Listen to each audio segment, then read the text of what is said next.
Assalamualaikum warahmatullahi wabarakatuh.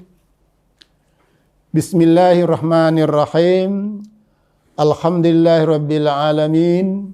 Wassalatu wassalamu ala asrafil mursalin nabina Muhammadin wa ala alihi wa ashabihi wa man tabi'a hudahu bi ihsanin ila yaumiddin.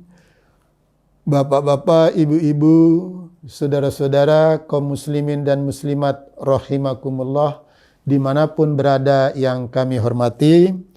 Alhamdulillah pada saat ini kita bisa melanjutkan pembahasan kita tentang yang amalan-amalan harian yang seharusnya memang bisa kita tertibkan sebagaimana yang dibiasakan oleh Nabi kita, Nabi besar Muhammad sallallahu alaihi wasallam.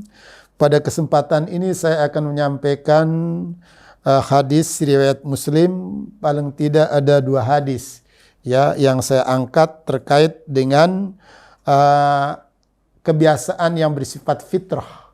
Ada 5 kebiasaan yang dilakukan oleh Nabi, yang diamalkan oleh Nabi. Ini hadis dari Abu Hurairah. An Abi Hurairata anin Nabi sallallahu alaihi wasallam qala abtiratu khamsun. Jadi al-fitratu khamsun, Jadi al-fitratu khamsun. Jadi hal yang bersifat fitrah itu yang bersifat suci, amal yang biasa dilakukan juga oleh Nabi, seperti sunnah khauliyah lah Yang pertama al-khitanu, berhitan. Nah, jadi hitan ini bersifat fitri, karena memang kebiasaan perintah Nabi, dan dalam Islam ada yang berpandangan wajib, ada yang berpandangan sunnah. Jadi hitan ini memang luar biasa. Berhitan itu mengandung kebersihan. Jadi berhitan tidak bisa dilepaskan dari kebersihan. Cuma saya tidak bisa menjelaskan dalam perspektif kesehatan. Cuma yang saya terima dari berbagai sumber bahwa memang berhitan itu adalah lebih sehat dibanding dengan orang yang tidak berhitan. Terus yang kedua al-istidadu. Jadi al-istidadu itu mencukur rambut kemaluan. Jadi mencukur rambut kemaluan. Nah, ini mungkin tidak biasa dilakukan oleh orang, makanya perlu kami angkat. Jadi mencukur rambut kemaluan ini juga salah satu cara untuk menjaga kesehatan.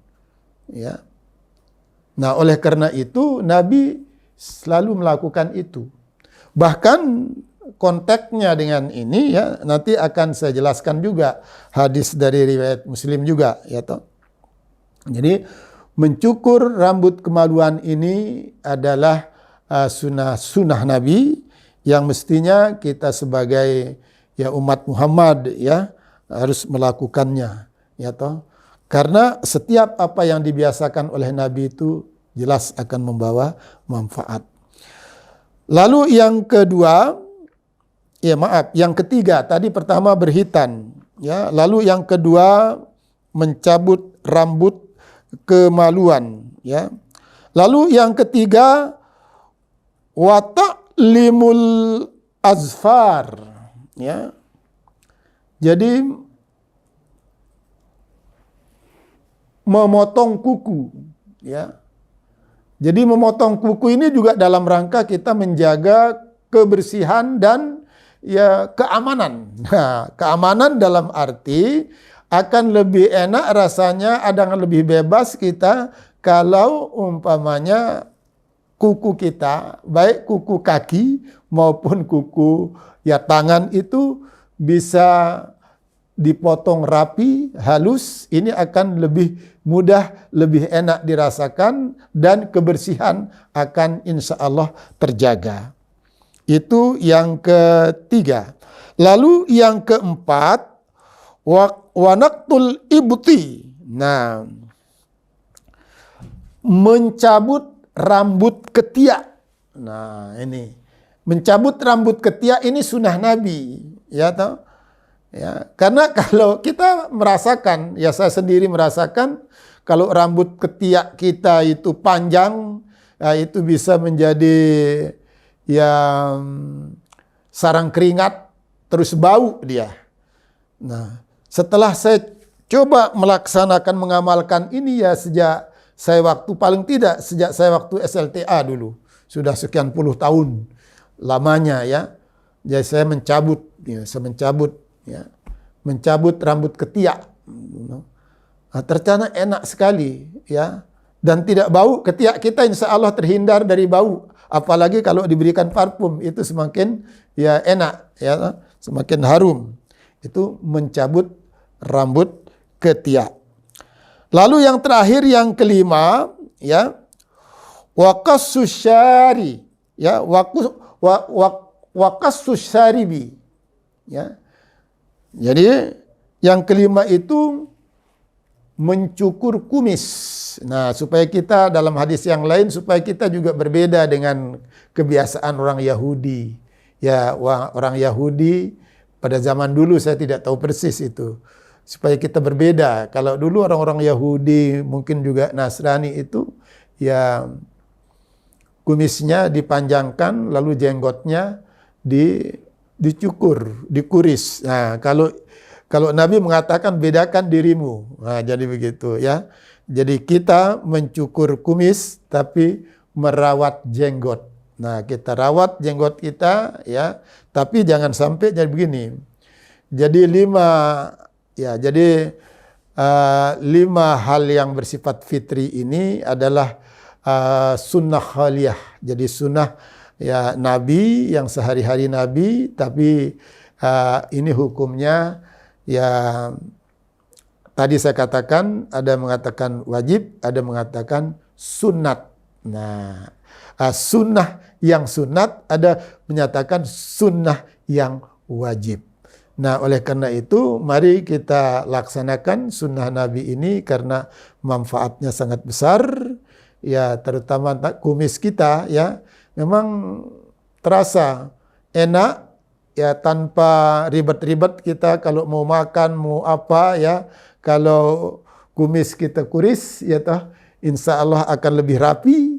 Bahkan, maaf, ini ada hadis Anas itu ya, dari An Abi Imran Al-Jauni, ya menyatakan bahwa ya Nabi ya memerintahkan kita ya mencukur kumis itu, memotong kuku itu, baik kuku kaki maupun kuku tangan, dan mencabut rambut ketiak itu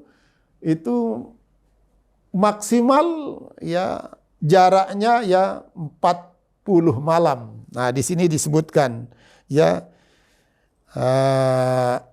arba'ina lailatan, ya 40 malam. Setiap 40 malam katakan 40 hari lah gitu ya. Walaupun dikatakan di situ arba'ina lailatan 40 malam ya. Yang 40 hari potong kuku, potong ini, tapi ya kalau kuku 40 hari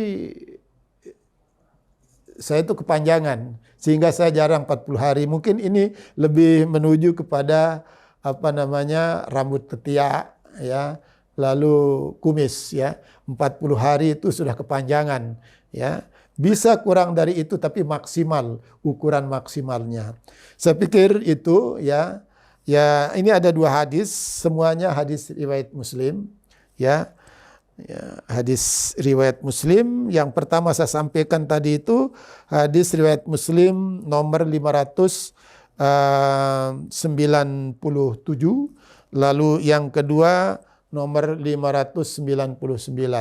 Semoga bermanfaat bagi kita. Mari kita amalkan untuk memelihara kesehatan kita. Atas segala kekurangan kami mohon maaf. Billahi fi sabilil haq wa fastabiqul khairat. Assalamualaikum warahmatullahi wabarakatuh.